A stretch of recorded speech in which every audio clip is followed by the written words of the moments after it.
Welcome to the Coliving with PadSplit Podcast, where we talk to successful PadSplit investors and have them share their secrets to success, not only in PadSplit, but in other facets of real estate. This podcast will help you expedite your learning to be a successful investor in the co-living space. We are your hosts, Ray and Orianna Nunez. Show us some love by subscribing and sharing so we can continue to bring on amazing guests. Hello, welcome to the Coliving with PadSplit Podcast. We are your hosts, Ray and Orianna Nunez. And today we have Israel and Maoline Herrera. Power team. Oh, we love them. So today we're going to talk about how they got into real estate, how they started their flipping business, how they converted get into a PadSplit, what motivates them, their growth in their business, and where they'd like to be in the future. With that being said, we can't wait for you guys to hear and learn about them so that you can apply some of their learnings into your growth. Stay tuned. Subscribe, share. Show us some love, guys. We need it. I'm so excited to have you guys. You guys are officially our second business couple. Okay. My cable is choking me right now. You guys are our second business couple that we have on the podcast, and we love having you guys here. We love being here. We work together, so having other couples that work together is just awesome. Yeah, Thank you for sure. having us. Thank you for having us, for sure. We're so excited. How did you guys get started? Tell us a little bit about your story. Tell us about how it all started. Well, I'll tell this story many times. We started from one little small house in Camden, New Jersey, in the hood.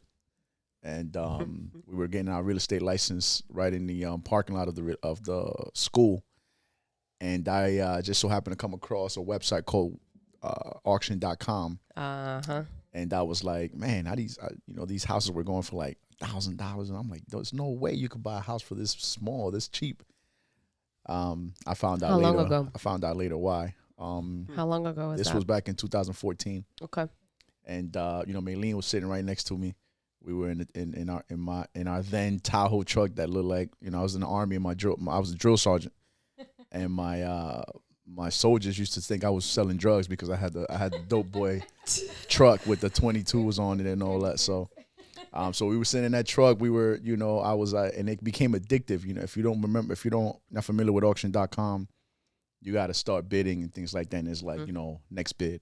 You didn't win the bid, or you're the highest bid, and then it just became addicting. Then I was like, all right, let me just do one more bid. You're watching that countdown every second. I'm watching that countdown every second. So finally, I was like, this is it. After like the seventh time, I was saying this is it, and we won the bid. We won the bid for $3,000, $3,300 to be exact. I was excited. Maoline didn't know. We went to our second half of the class, and then this was in Cherry Hill. So Cherry Hill is a very affluent city in South Jersey. Mm-hmm.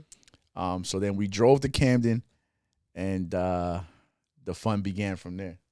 It was the house that we won the bid on was not only boarded up, but it was next to a burnt down house. Yeah, it was like a row home, so they were attached. Got it. Sort of like the townhomes here. Got it. And so we pull up to the house.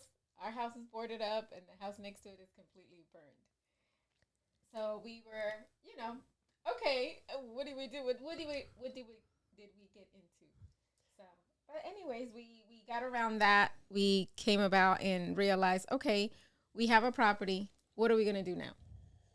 And so we brainstormed. We had these big HGTV dreams that we were going to rehab the home. Oh, yeah. We're going to do this and that. But, at the time, we didn't have all of the money to rehab the home once we realized how much it was going to cost. That's right. So fast forward a few weeks later, we got through the real estate school. We had our real estate license. And so Israel spoke to our broker, was kind of telling him what some of the struggles that we were having. And he was like, well, just put it on the market. And then that really just turned everything around for us. We put it on the market. We listed it too high. It's the first lesson. List right. And so after a few weeks of that, we lowered the price, and then the phone started ringing.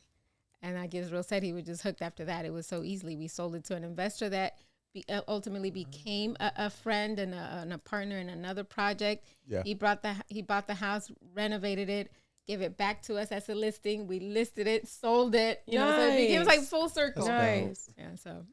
So I became a realtor not necessarily to be a realtor. A realtor. I became a realtor to be a I always wanted to be the investor. I wanted to be the one with the ownership. I wanted to be the one controlling the asset. I didn't want to be the one that's just, opening doors and answering phones and things like that. So after that deal, I was hooked on phonics. I went and did my first flip, and that was a bad experience. We lost $18,000 on that first flip because we did everything wrong. We trusted the wrong contractor, went with the lowest number, the whole 9 yards. And then we met a client. I met a client, and we became partners. We formed this company called Air Homes LLC. Shout out to Amar and Rama in Jersey. So we formed Air Homes LLC, and we started buying properties right off the courthouse steps. In the first year we bought, I remember it was like it was yesterday, in January of 2016, we bought 33 houses. And then the second year we bought 67 houses. And there, prices were already going up. Prices were from going up. 2010. Yeah. So people were like, oh, that's expensive. Yeah. Oh, that's pricey. Yeah, prices were going up already. Yeah. Yeah, so we were buying houses left and right. We would put them on the MLS, resell them, and everything was was good to go. And then we moved here in 2018, did a little bit of retail real estate, and then we restarted our fix and flip business, and we do about 40 to 50 houses a year. Wow, guys. That's amazing. That's incredible. Yeah. Are you one of the use private capital or hard money? We do both. Or your own money? We do both. We do a combination of three, but you can't scale with your own money. Oh. So, Not to that level, I agree. 40 to 50 houses. Yeah, That's so we right. got a lot of great partnerships that we use private money with. We do some hard money lending, but yeah, it's mostly private money. And in what time frame did you start to hold properties, and what method was it? Did you jump on the Airbnb train? Did you do long-term buy and hold, Section 8, multifamily out in Jersey? Nah, to be honest with you, I just had the conversation with Maylene yesterday. I was like, man, I wish we could keep all of these damn properties, to be honest with you, because that's really where the money's at. That's really where the end goal is. That's where the wealth is. So we started keeping properties out of, to be honest with you, necessity. When the market shifted on us, we couldn't really get rid of them for the number that we wanted.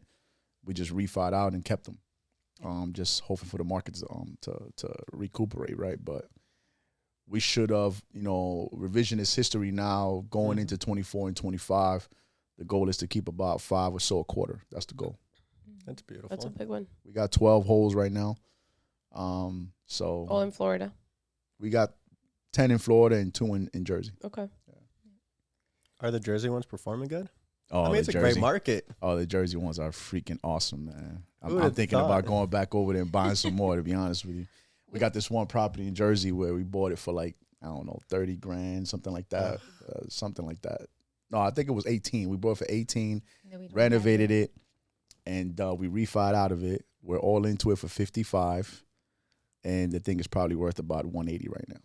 I'm sure. That Jersey market blew up. And it's renting for a lot. It's renting for a lot, yeah. Yeah, they're still red hot over there. I mean, I got friends over there that are investors. They talking about they getting $30,000, $40,000 above asking. I'm like, man, now's the time. I might go over there. I can't go over there after Labor Day though. It's too cold after Labor Day. You gotta get there while it's still warm. But yeah, so like he said, revisionist history, right? So had we had that same mindset when we were in Jersey, buying 33 houses, 65, whatever, whatever that looked like, at such a low number back 7, 8, 9 years ago. Imagine 9 years later what that property would be worth, and we would have multiple of those. So now, since we've had, at the end, sometimes I just feel like things happen for a reason, right? And so that was the reason. Okay, we're not getting the numbers that we need. We know that we can rent it and still cash flow. Why not do that? And then we started building that portfolio from there. And then our mind shifted to, we need to start going into arenas that will give us opportunity to create that passive income. Because yes, the flick is beautiful, right? The check they're nice and all of that, but you're always in the hustle. You're always in that. So when can you step away if you don't create another source of passive income coming into the house for us?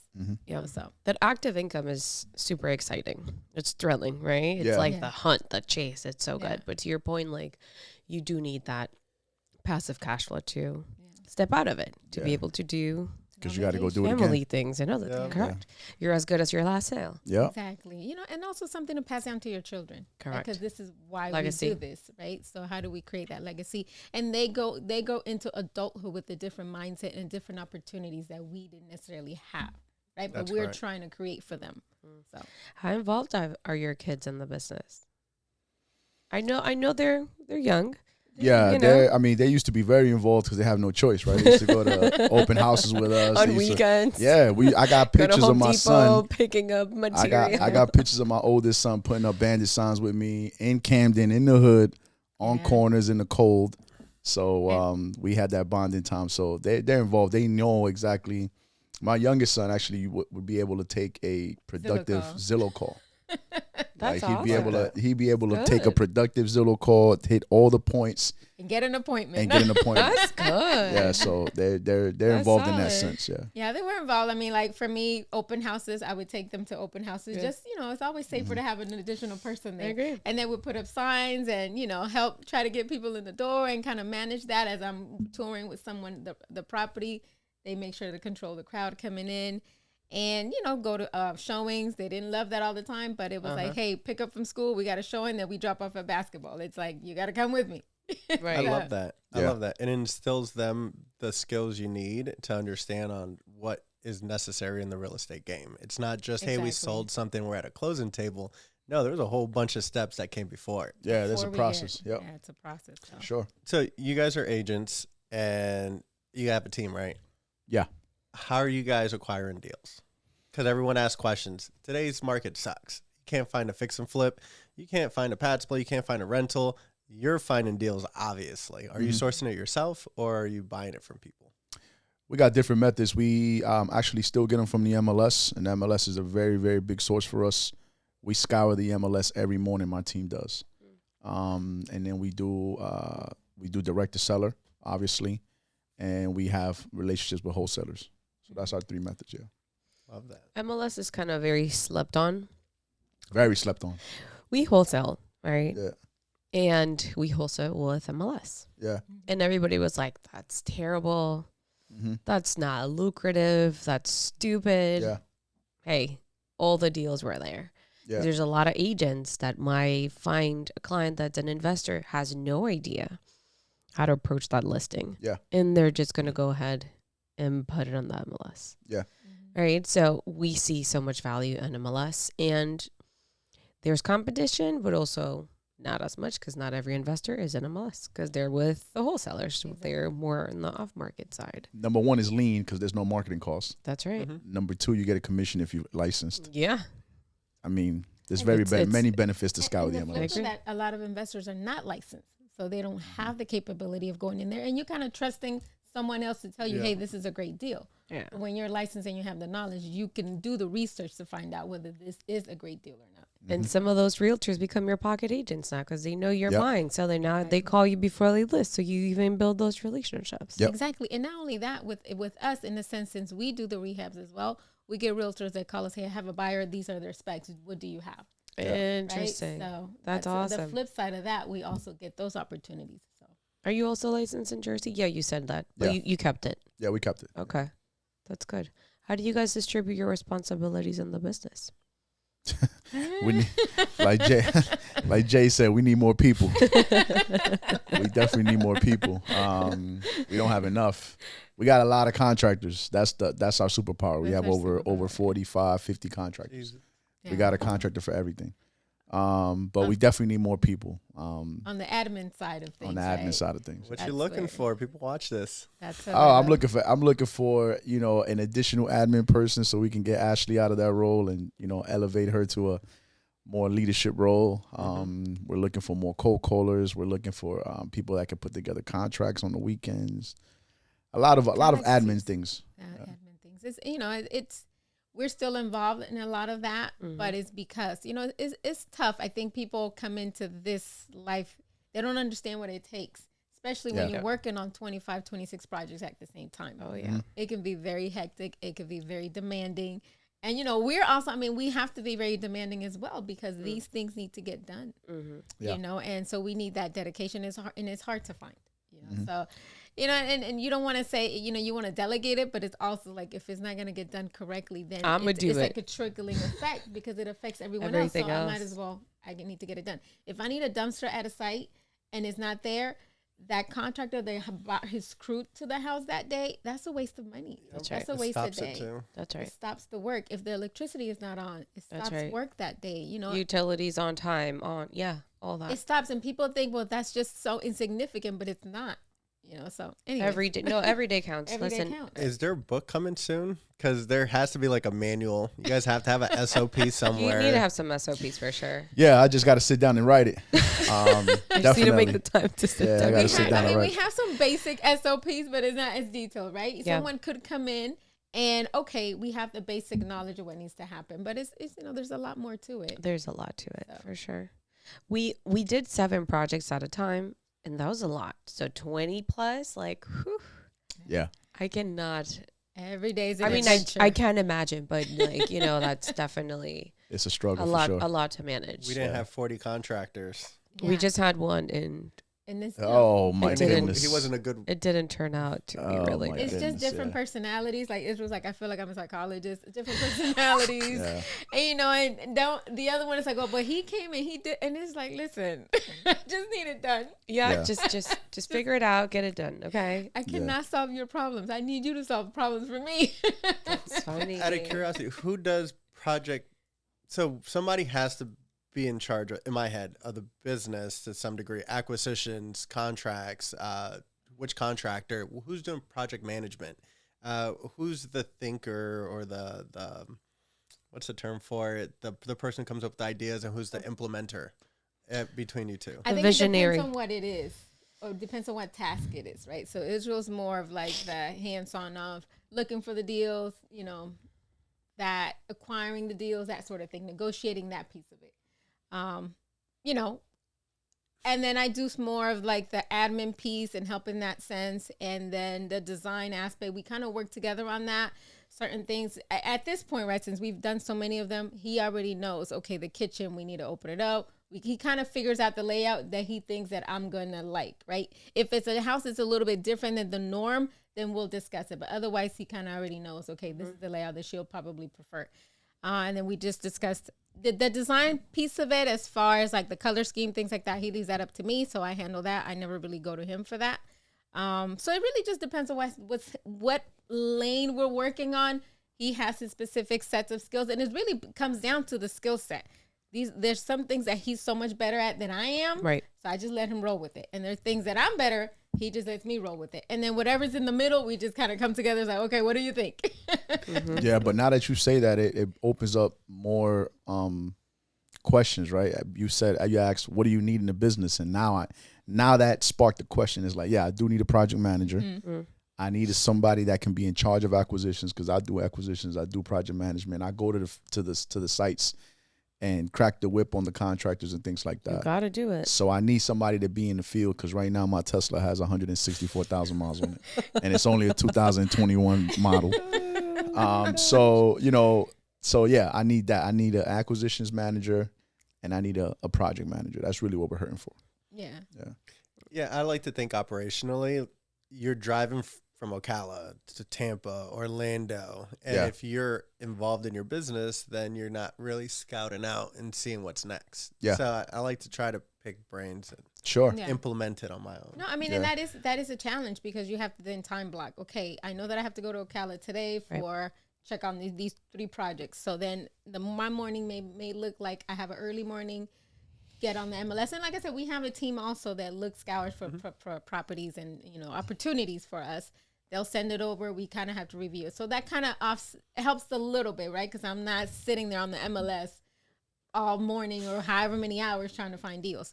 But we discussed it. They already know our buy box. They're familiar with it. These are what the numbers need to look like. So when they send it to me, it should already fit that criteria. It's just a matter of me deciding, okay, well, Israel really deciding, okay, this is a go or not.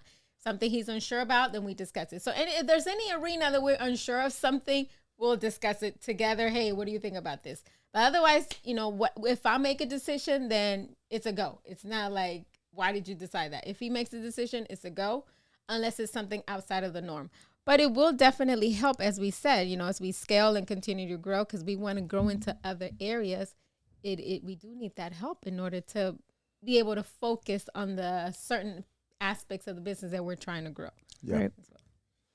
Well, that was good. The audience will probably be some interested people. I already thought of a couple of people in my head. I'm like, oh, I can connect them too. Yeah. Well, whoever you bring, please let them know. Yeah, I already thought of a couple. We're hiring for sure.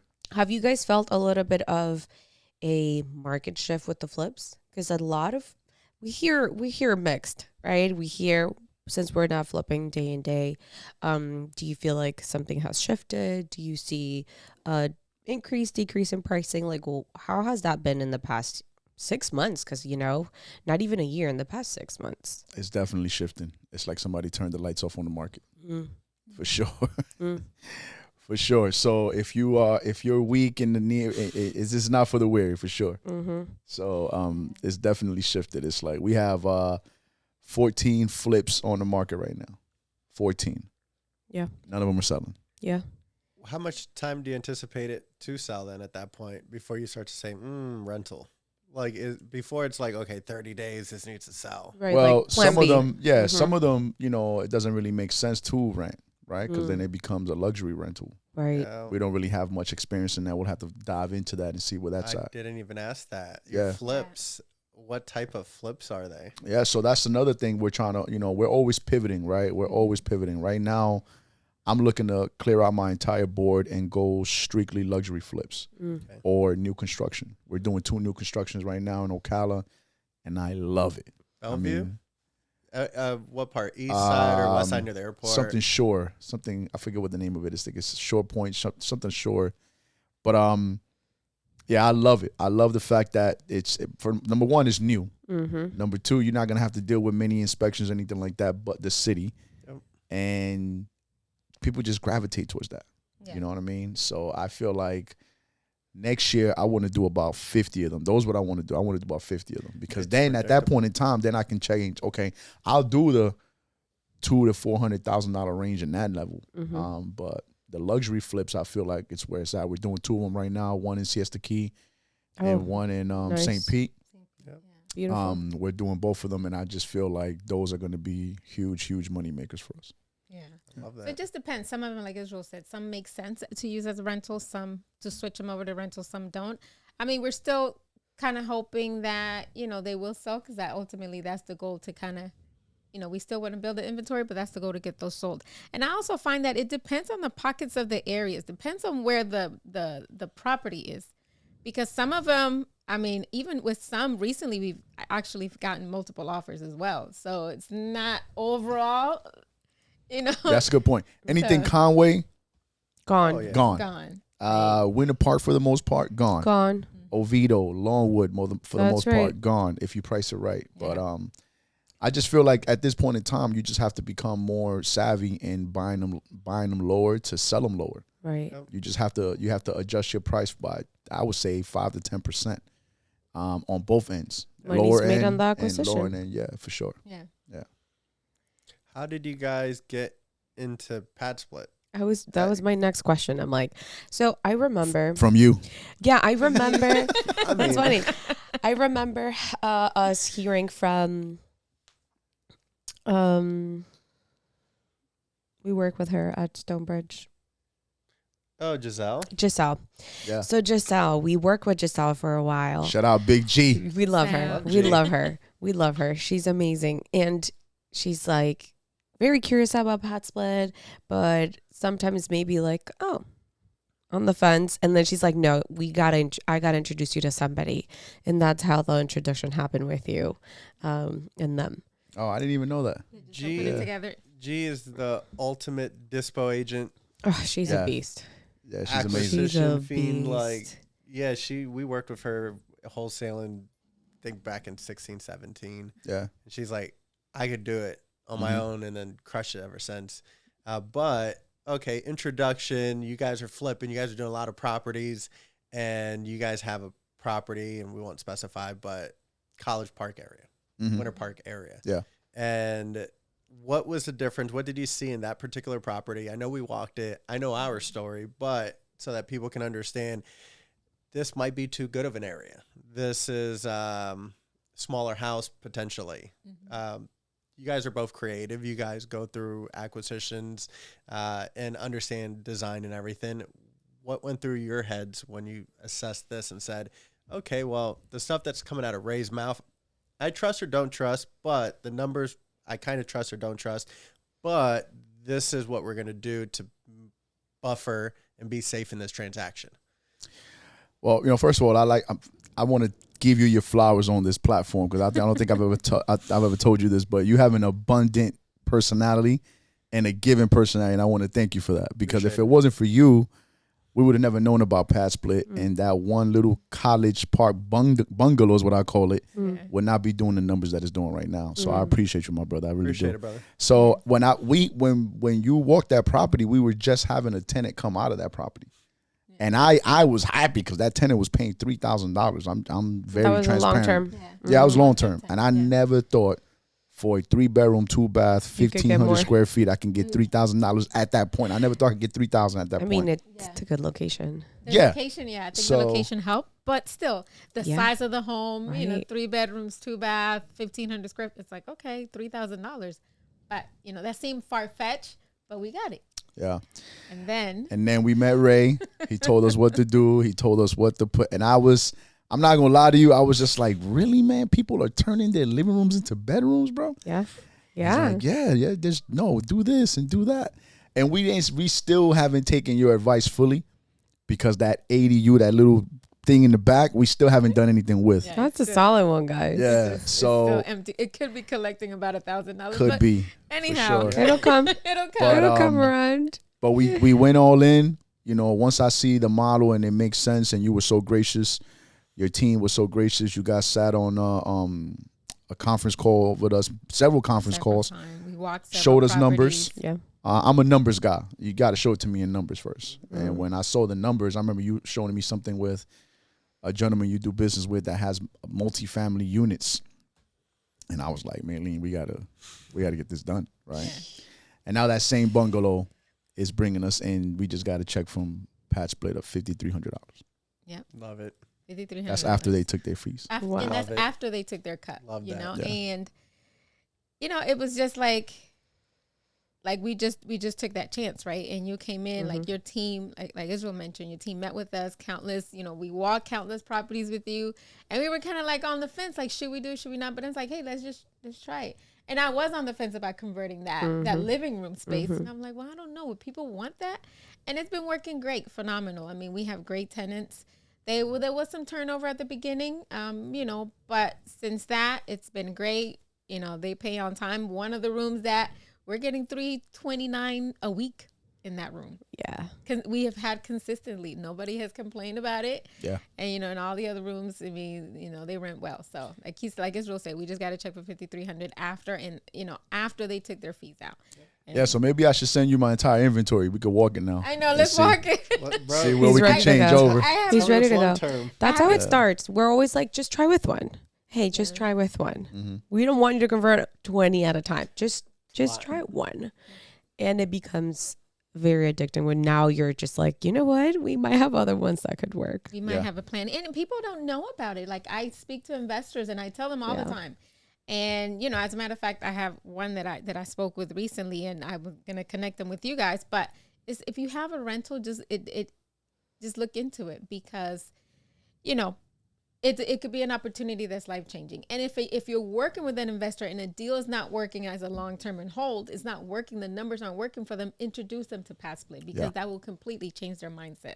It could potentially then, you have an investor then, instead of buying one property with you, he might be willing to pick up 2 or 3, or he or she might be willing to pick up 2 or 3. That's our literal talk track to wholesalers. Hey, teach them about PadSplit, or at least co-living. If you can maximize what they're making, if they're struggling to buy today, instead of doing a flip, keep the property. Now you have a PadSplit. Or if you're doing long-term buy and holds, you can still buy a property today and not just make $200, $300 a month. Exactly. So, I mean, and the numbers are there. Like, before and a lot of times people just have to try it. And then the same thing with flips. It's hard for people to fathom, can I make $50,000 off of one transaction? And you can. Are you taking a risk? Yes, because it could go completely sideways and you lose money. But then it could go great and you make money. So it's just about taking the risk. I think AGTV gave everybody the confidence to flip. with half of the information. With half of the Saturated, information, okay? Because it's like, what? It is not like how you see it on TV. That's why we don't have a PadSplit TV show. I think the safety net of being able to flip back in the day and still make money has kind of gone away a bit. And I think that is some of the hesitation that you'll see there where, yeah, people want to jump in, but now you can't just throw anything at the wall and it'll stick. Exactly. You have to actually have some form of skill set to acquire appropriately and then competently do a rehab and then even list at an appropriate price or your property ends up sitting. And that's the only time we're really seeing people convert flips into pad splits because they're not selling. It's been sitting there for a long time. Kind of similar also with Airbnb. Some people who have properties in areas where it shouldn't have been an Airbnb are now being converted into a pad split because, I mean, who wants to Chiliota have an Airbnb? I mean, yeah, like what are we doing over there? What's there? I mean, no offense to Chiliota. I know, yeah. I mean, it's growing. You know, appreciation's great. Someone is like, I have an Airbnb in Chiliota. My bad. Yeah, but I think even the short-term rental space has completely shifted. It's like not everybody can just think anything on any of these platforms. It's like you have to be very targeted. You need to know what you're putting as a product or else you're not going to succeed. Flippers that are succeeding today, they know what they're doing. Exactly. I mean, the consumers are different, right? They're very educated. They're knowledgeable. They're savvy. They know what they're looking for. So I can't just say, hey, I'm just going to throw this house on the market. And that's right. And even with that, even because we strive to put out a great product, we strive to, go above and beyond on design. Even on a $200,000 home, I still strive to give you something nice. And sometimes I still sit on the market, So even with that, you still have some hurdles to overcome. So just imagine if you just put anything out there. I mean, you can't grab the consumer that way. That's right. What type of members do you guys have at the property and at the PadSplit home? Do you know where generally like what work? type of work do they do? I'll let Maylene answer that. I don't really know specifically what type of work they do. Okay. No, I mean I actually do review them. So when they come in, they send me an email. Okay, this is the new applicant. They're interested in your unit. You got to approve them or not. I always approve. I always review before I approve. Right. So, I think most of them are just. I don't know exactly what type of work they do, but they have good history, good rental history, no criminal record. Okay. Which is important because you're co-living with other people. That's right. So I do check for that. So I'm the one that does the reviewing on our properties a bit. Well, I review them. She gets a text message alert, but I'm already scouring, looking at it going, you're just barely getting paid higher than what the weekly rate is. I don't know. That I do check because you have to make sure, okay, am I going to have an issue? And I think that's what's helped. I think at the beginning I wasn't as familiar with that, and I think now it has helped because now I'm like, I was like, okay. I just want somebody to rent this place. Right. And now I'm like, okay, I'm reviewing how much are you making? What is your weekly? Okay, you look like you're okay. Oh. And we've had a few. There's also been an instance where someone had their car broke down. They needed additional help, and I'm willing to help in that sense too because, okay, people have incidents, but it's not going to be every month. But this month, okay, I'll help you out this week or next week or whatever that looks like. But so. Again, we've been fortunate that these guys have been following through. We haven't had any issues at the place. So, it's been a good experience, but you never know. Like I work with investors who have Airbnbs and they've had some stories. That's right. That's right. So again, it's all of this is risk. This is why the returns are high because it's a high risk industry, right? I agree. So it could go great because one incident happened doesn't mean it's going to happen each and every time. Yep. So. And you just learn from those. Yeah. Bringing back your story about your first property that you bought at the courthouse. You said it didn't go well. You lost some money. But you learned so much from it that even that money that you lost, you gain an education and an experience. Exactly. That you might not find in a course. Exactly. No. And that's what we said. Either you take a coaching course or you have somebody to mentor you. You pay for that or you pay it by making the mistakes and losing the money. Either way, you're going to pay. Are you telling me you guys have a coaching class? We do. For flipping. We do. We have a course. Tell us more about it. It's a 4-month course, and you get me directly. It's every week, 30-minute conversation. But the cool part about it is that you get to shadow us or me in the house bi-weekly. We do a ride-along every other week. Every 2 weeks, we do a ride-along. So we give you access. It's different because we give you access to, our lenders. We give you access to our the way we find properties. We show you how to find properties, how to acquire properties, how to evaluate properties. But the biggest thing is you get access to also our contractors. Love that. So you get in with our coaching program, you get access to our contractors, and everybody wins, everybody eats. Not only do you get your flips done faster, but you make more money. Is this limited to X amount of students? No, the more the merrier. Bring them all. I mean, I know you got a lot of contractors. That's what I was thinking about. I'm like, wow. The more the merrier. So it's basically local right now, but we're trying to expand it and go online with it. Let's have the levels. But the contractor piece might be a little bit tougher, but maybe the course is going to be a little bit different because you may not have access to the contractors in that sense. But I think that's important because what we've learned with our second flip that we had the whole disaster, we hired the wrong contractor, and at the end of the day, they're the ones who can make you or break you. Because unless you are doing the work yourself and you know how to do the work yourself, you're going to rely on someone else to do what they said that they're going to do, to stay on time, to do the work properly. So the contractor a lot of times can make you or break you. They can help you with your budget or completely, destroy the budget for you. Right. So absolutely agree. There's a lot of things going against you in any type of real estate investment, specifically flips too. But if your guidance isn't there, if your knowledge isn't there, and if you're really winging it, it's not great. That guidance is super important. Obviously the acquisition can break your deal. Your lending can break your deal, and your contractors can absolutely break your deal, and they all eat away from your profits. So it's obviously great when there's skilled people who want to take on other people that you can guide them through the process. Sure. Helps expedite their learning. Sure. So, and we'll have a little plug section towards the tail end where definitely how to reach you and all that stuff. Oh, definitely. I got a flyer ready for you. You're going to hold it. Yeah.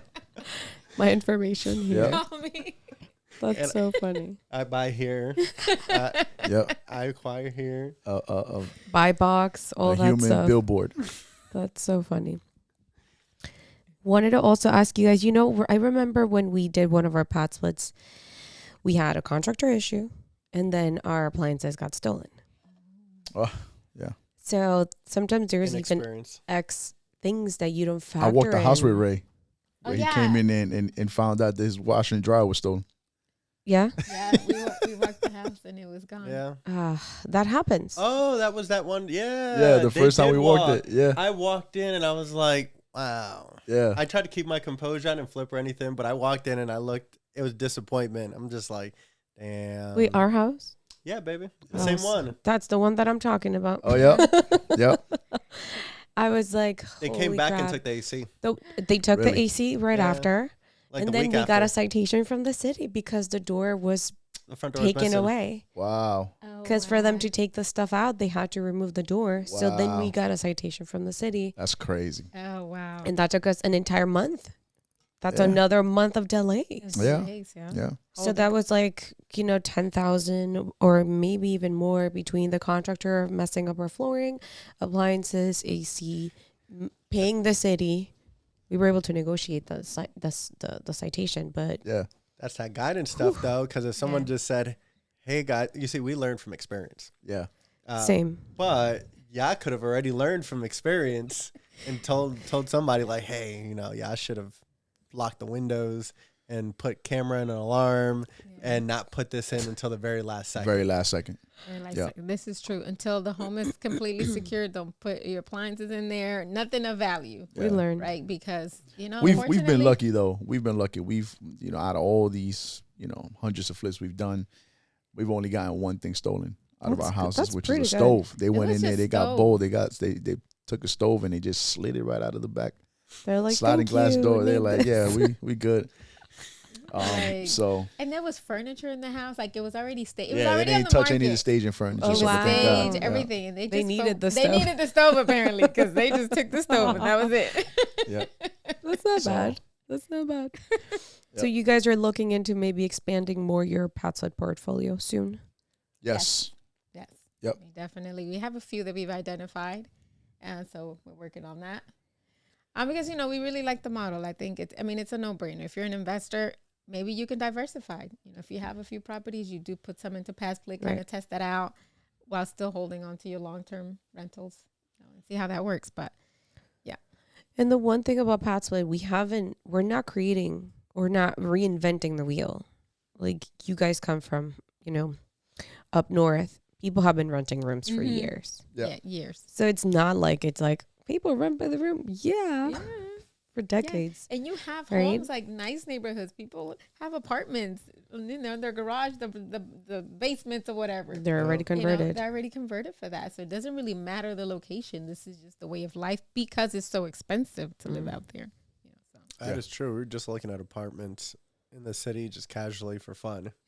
5,000 in rent, 6,000 in rent. Yeah, 5,000 for 1-1. Oh, studios, 5,000. No, that was me the other day. I was sending him a whole bunch of screenshots of apartments in the city because our son's going to school up there. And anyways, I was just kind of seeing if I wanted to get a little something for him, or we would go visit or whatever.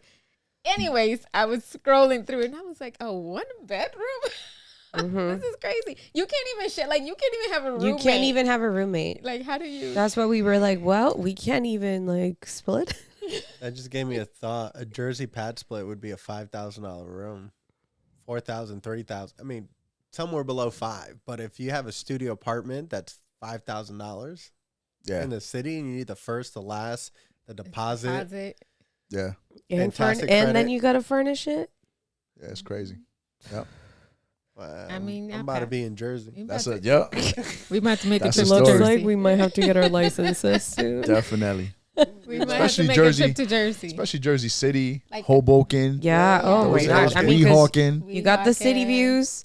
West New York. You're right there. I feel like that's like the best view, right? It's From the best view. And those areas. That's the best view. Hoboken, because you see all of the Manhattan skyline. So, on the other Manhattan, all you see is Jersey. That's right. It's not like the best view. And you get the path. Yep. Yeah. So so what does the immediate future look like for you guys? Like, real estate wise, you're growing the team, you're getting into what? You're moving into what? Like, what's this look like? What's the master plan? The master plan is to build a team where it can be functional without us. Build an actual business that can be functional without us. Right now, we have to work in the business still. So that's a goal of mine going into 25 is to build a business where it's like functional. We have a lot of systems we do. We have a system for everything, but still I have a hard time letting go. Right. So I got to be able to put people in place, know that they're going to make their mistakes, just try to train them as much as they possibly can, and work less in the business so that I can go create other businesses. So our goal is to grow the business and put people in place in admin areas so that they can support agents. So I want to be able to do a one-stop shop, which is, the seller, the client has many different options with us. We can put it on the market. We can buy it. We can wholesale it. We can fix and flip it. We can put it back on the market and sell it. But I want to have different divisions, whether it's the fix and flip, the new construction, luxury flips, wholesale, hotel, and retail. And every one of those properties, every one of those things goes in that box. Because, leads are getting expensive, right? Marketing is getting expensive. So I don't want to be a one-trick pony and just be like, that doesn't fit my bill to fix and flip, just let it go. Because we could potentially pick it up and just, throw some paint on it, put a wall up in the living room and turn it into and cash flow, baby. Next thing you know, we have a 4-bedroom. Cash flow and build equity. Build equity. And that's the important piece. You're building equities, right? All of these properties are building equity as you're creating that cash flow. And, as Israel said, we're also shifting a little bit the type of flips that we're doing. We're moving more into that luxury market and new construction. So I'm excited about that. That piece of it. So, just having that diversity, I think diversifying our portfolio and our books, I think it's important for us. Yeah. And building it out, but we also want to be able to step away a little bit, create more of that. Coaching program, doing things more that you can do from wherever. That's right. You know what I mean? Just have a quick conference call with the team and go on with my day. You know what I mean? We got one getting out of high school right now, and one going into high school. that we got to put our eye on a little bit more. So, I want to be able to, put the clamps on his ass, for the next 4 years. Yeah, you have time to do it. Yeah. To tighten them when you need. Yeah, for sure. It's coming, Ray. Trust me, it's gonna come. I love it. Fine. I'm following along.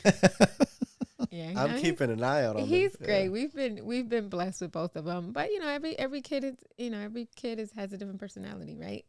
So some require more of your attention than others. But like I said, we've been fortunate. They're great. But the time just went by so quickly, and before you knew it, like he started high school and he's done. And in between that, we've built this whole business. And yes, we try to do a lot of family things, but I know that there was a lot that we also missed. We missed. Yeah. So That's what. So the family was the thing that inspired you in the beginning. What inspires you today, moving forward, as a successful couple that now your children are? One's leaving high school, the other one's going into high school. What continues to motivate you guys to continue to grow this business? That's a great question. That's still the motivating factor for me. I told Maylene I got 8 years and I'm done. I want to be done in 8 years. Retirement. Okay. I want to be done. Like, I want to have really enough retired, or is it like I'm not working actively? I'm not working actively. Yeah, like if I go work, I want to work because I want to work. Yeah, I don't know and about the reason why retiring. I say 8 years. I feel like that's not real. Probably. Like when you're an entrepreneur, I don't think retirement is real. It's more like stepping away from the business. Yeah. Because I need my brain going. I do. Like my brain needs to be Mm-hmm. actively doing. Yeah, so it's probably far-fetched. I'm about to be 45 in July, so it's probably far-fetched. But I say 8 years because of the fact that he's got 4 more years left in high school, and then he's got another 4 years left in college. So it's combined, right? But to be honest with you, the other thing that motivates me now is I want to be able to fully retire my mom and Maylene's mom. I want to retire them where they don't have to, live on a fixed income anymore. I want to be able to provide way more in, revenue where we can now put them on a team. You know what I mean? And pay them 1099. And they can claim that on taxes. And they don't have to worry about anything else, right? In their golden years. So that's really the other thing that motivates me now. Love that. And for me, to piggyback on that, it's also just, Antonio, my oldest, going into college. I mean, I think we've given him the tools to go into that new life with a different perspective, right? But I also want to see it through when he graduates. He's ready to come into the workforce. Whether that looks like him coming to work with us or him, building out his own team. He has his mindset that he's going to be an entrepreneur. From the beginning, he said, I don't want to work for somebody. This is what I want to do. So I'm like, okay, perfect. You're going out there to learn the skills that I can teach you some of it, but you can learn a lot more than you could learn from me, right? But I can teach you by actions, what you've seen me do. But just giving him the opportunities and just giving him different opportunities. I think that's what drives me. What can I continue to do so that he has those opportunities as he gets to different stages of his life? So. And then, then the grandkids will come and then, traveling the world with the kids. That's a whole nother, More kids to take care of. Yeah. Yeah, that's a whole nother set of spoiling. But they're not yours. They're not yours. No. So you give it back. That's when it gets worse. They're not rentable. yours, you can give it back. Yeah, they're just borrowed, just for a little bit. Okay, I'm done. Thank you. Take your kid back. They're crying. Here, take your baby. I love to see that. That's funny. No, it's life changing. I mean, when you see them for the first time, it's like, I don't know. It's just like a bond that you can't explain. It's just instantly, But anyways, we can go into that for hours. I think it's gratifying to hear stuff like this because ultimately, like, your oldest son could go to college, but then come back and implement something that he learned in school, whether it's business, whether it's marketing, whether it's coding. And now he's able to take the business somewhere else. Another level. But you alley-ooped it to him. Yeah. Exactly. So, Yeah, I mean, you said it perfectly. That is, in my mind, that is the ideal end goal. No but pressure, we've never been, oldest son. But we've never pressured him to say you have to do this. But it would be nice because it has something that we've built from the ground up, right? So it would be nice for him to say, okay, mom and dad, this is what I've learned. I've looked at your business. That's but objectively, this is what I think that we could do and grow it to the next level, right? But if not, then he has the tools to create his own business, build that out. So. And then one other one, to keep your mindset, because we're all students at the end of the day. You guys continue to educate yourselves. You guys don't know it all. I don't know it all. No one knows it all. What good things can you tell the audience that you guys do to keep your mindset sharp, your education top notch? Because there's only so much you can do in activity, just running the projects. So what do you guys, how do you guys stay on top of your game? Do you guys How do you network? balance all that? Business, you know what? family. It's crazy. People see us on the net and they're like, man, why do you have time? Because I always see you at these games. That's one thing I do. I'll never miss these games, never miss practice if I can. I'm always present with them, right? But I'm always looking for coaching. I'm always looking to speak to people like yourselves that have knowledge about certain things that I don't know about, and we can co-share those knowledges, that information. Just example, on my way here, I booked the trip to San Diego because I got invited to a mastermind over there from a coach that we've been going back and forth. And he's like, look, bro, just come, come for free. You know what I mean? See what it's like. And then we can talk about the money later. And I appreciated that.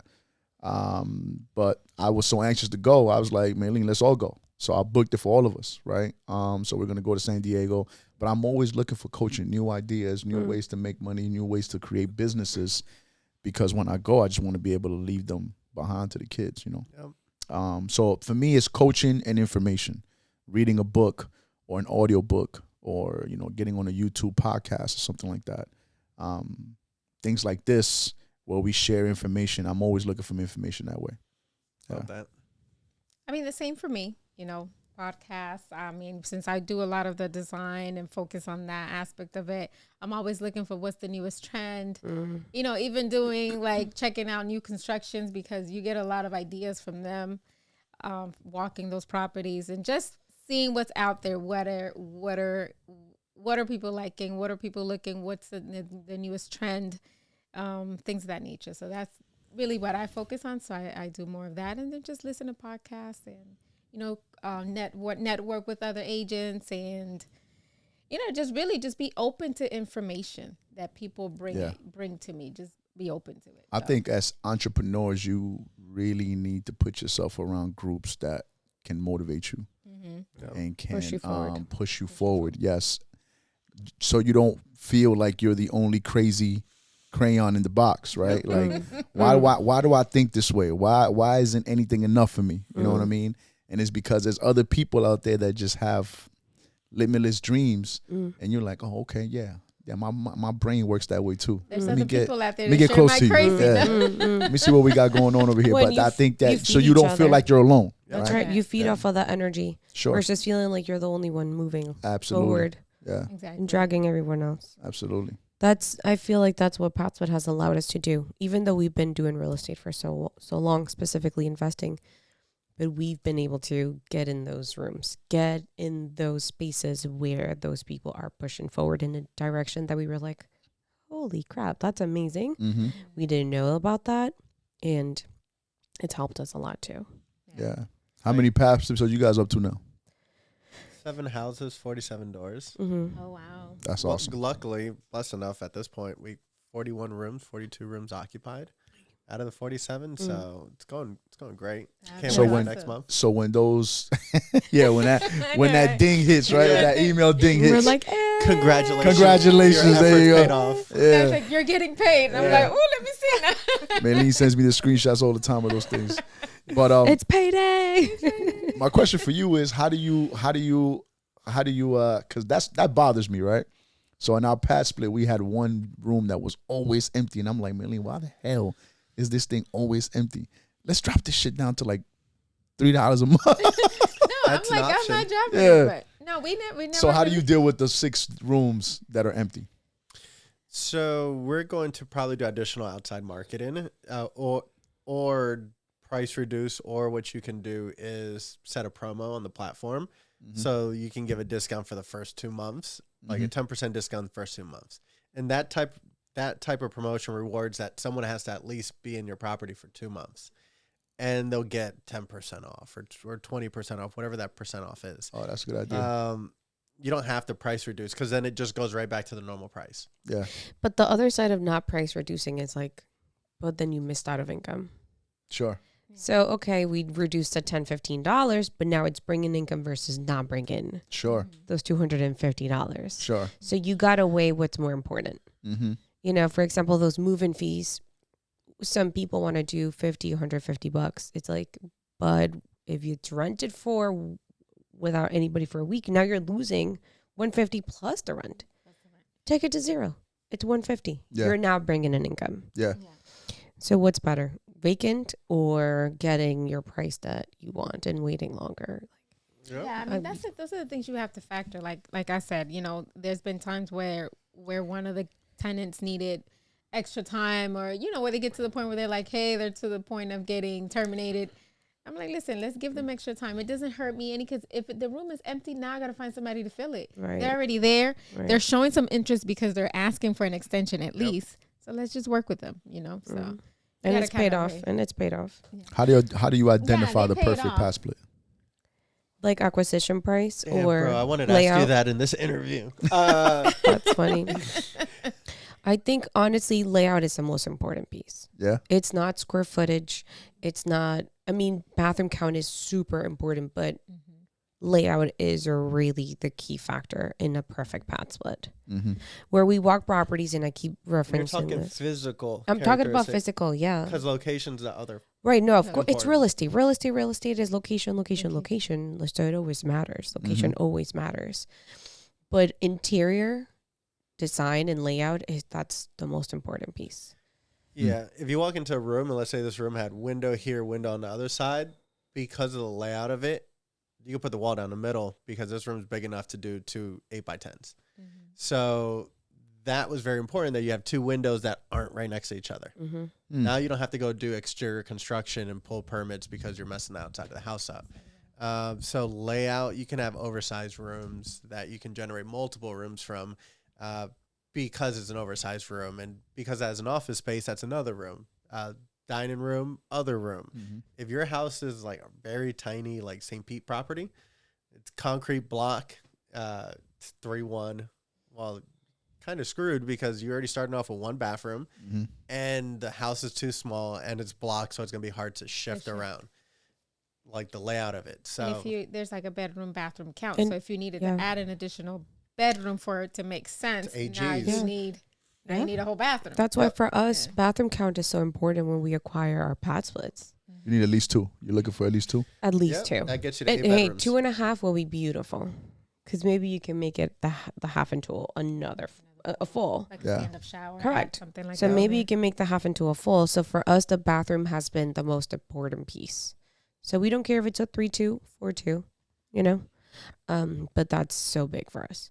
And we have properties from 1,200 square feet to 2,000 square feet. So your heated can make a difference, but is not a deal breaker if the layout is done correctly. Yeah. So you found Okay. that you've had more success with the larger square foot homes? How would you? No, our smallest one, and it's kind of like 1,100 ish. That one was a 3-1 that had an outside like 80, it kind of like yours, in the The backyard. ADU in the Yeah. back. In the back? We converted that into 1 bedroom, 1 bath, and in the Okay. main house, we were able to make a bathroom out of a big room that had a big closet, so it became a 1-1. And in the main part of it was a 3-1. Well, the rest of it was 2-1, and then we did a living room conversion. So it ended up total being 6 bedroom, 3 bath. Okay. And we got that at $82,000. No, it's worth $189. Wow. Bad. Hello. So That's awesome. With that, layout was important. Yeah. And the square footage wasn't that important. Our biggest one, The 2,000 square feet home. correct. Our first one, I'll tell you guys, that's where we learned that bigger is not always better here That's in why I this asked, space. because it seems. We had this huge, ginormous living room where, due to the layout, we couldn't maximize it into 2. So now it just became a massive room to be massive. We could not make it 2. There's just no possible way. So sometimes bigger is not better because you can only do so much. And then maybe you're limited to the bathrooms. Yeah. Because now if you added one more, we were at 9. That made us get another bathroom. So we couldn't do that. Mm-hmm. So now we have a huge room. We have a king size bed in that room. It's still massive having a king size bed. It's renting perfectly. But we learned that the 2,000 is not necessarily always what we're looking for. Sure. They work. Mm-hmm. We're not saying don't look at those, but it's not always the best or the ideal. That room pulls like $280 a week versus a normal room. Because it's so big. In the house being $170, $180, $190 Mm-hmm. a week. So the location's the other part where it's a multiplier. Mm-hmm. Your property is in a really good area, so it's a higher weekly rate. If we say Orlando's at $209, $210 a week, your most minimal room is somewhere in like $230, $240, somewhere around there. Like you're already above the normal market by like $20 a week. Yeah. Based on location. And it's your jobs, transit, demand of where people want to move to. The best way I like to explain, especially we're all local. If you want to live in Lake Nona, but you can't live in Lake Nona, where would you buy a property that you would rent out to those Lake Nona would-be people? Because Lake Nona has a lot of jobs. You have the tennis place that they just built out not too long ago. All the hospitals. You got all the hospitals. Yeah, you got but you got options though. You can go right off the Boggy Creek corridor. You go to St. Cloud, Kissimmee right there. That's where you would buy your PadSplit. That's the answer. Mm-hmm. Proximity to Lake Nona. Yeah. You could do St. Cloud, Boggy Creek, or whatever's on the other side. Mm-hmm. And at that point, you're pulling people that want to live in Lake Nona, and it's proximity to location. Sure. So a lot of nurses. Okay. Makes sense. And then at that point, you could charge a lot more because you have better paying jobs. Like, yeah, you can't live in Windermere, right? Or make a PadSplit in Windermere, but you can do Winter Garden. You can also do Gotha. You can do Ocoee. Yeah. Proximity. Mm-hmm. And it's still a good location for a PadSplit. Okay. Bro, how do people reach both of you for the different things if that anybody you wants guys to do? get a hold of you guys, if you guys are wholesaling anything or join the team or learn from your education. I mean, they can link us on our website, on Instagram page, which is the at Emma Herrera Group Instagram page. They can link with me at Israel.a.Herrera, or they can call us at 321-345-0287. Giving his digits out. So 321-345-0287. That call there it goes. Yeah, that's it.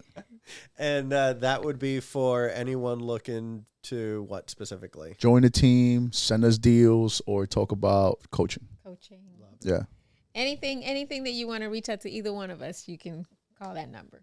Yep. I love it. I would like to say that we appreciate having you guys here first and foremost, but we also, ironically enough, do look up to you guys for many different things. Oh, we appreciate that. Say that. Thank you. Because obviously, as Latinos that are in the industry and that are crushing it, we're Latinos that are looking to obviously crush it in a different aspect. So we do look at you guys as models to some degree. So. We appreciate it. We you guys inspire us all the time too, man. Exactly. So that's what I was going to say. We appreciate it. And, and again, we are inspired to be around in the room with people, just like you said, like-minded, who are trying to do, grow their businesses or trying to create a legacy and leave a stamp in this life. So we appreciate you guys having us here to tell our story, and hopefully that will inspire others. That's right. Sure. That's what we're here for.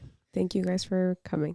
Thank you. Thank you for having us. Both. Thank you. Thanks for tuning into the Co-Living with PadSplit podcast hosted by Ray and Orianna Nunez. For more exclusive content and community updates, join our Facebook group and follow us on all social media platforms. Stay tuned for more episodes.